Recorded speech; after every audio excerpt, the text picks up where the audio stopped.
आपण राष्ट्रवादीच्या कार्यक्रमाला हजेरी लावली, काही नाराजी दूर झाली असं वाटतं? की हा तुमचा सगळा जो आहे चुकीचा प्रचार आहे. मला वाटतं काही दिवसापूर्वीच शिर्डीच्या राष्ट्रवादीच्या कार्यक्रमाला हजर होतो ना मी.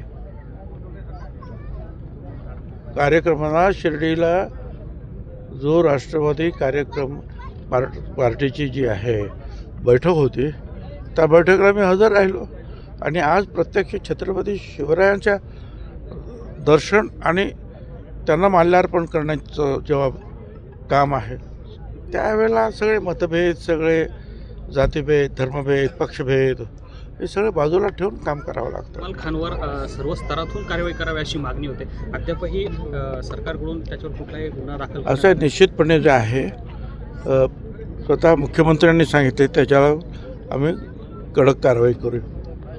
आज ही कारवाई करत असताना मला असं वाटतं की त्याचा जो अभ्यास आणि विकिपीडिया त्याच्यातून काय आलेलं मी तर काही त्यातून पाहिलं नाही खरं म्हणजे, पण त्याचा सगळा अभ्यास करून ते निश्चितपणे छत्रपतींच्या संदर्भामध्ये कुणी काही अशा प्रकारचं वाकडं तिकडं जर लिखाण केलं असेल तर महाराष्ट्रातला सामान्य माणूससुद्धा कधी सहन करणार नाही, तर राज्यकर्ते काय सहन करतील?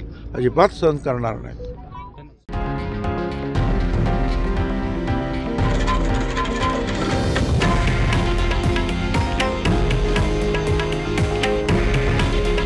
हे आहे देशातील नंबर 1 न्यूज नेटवर्क आणि आपण पाहत आहात TV9 मराठी.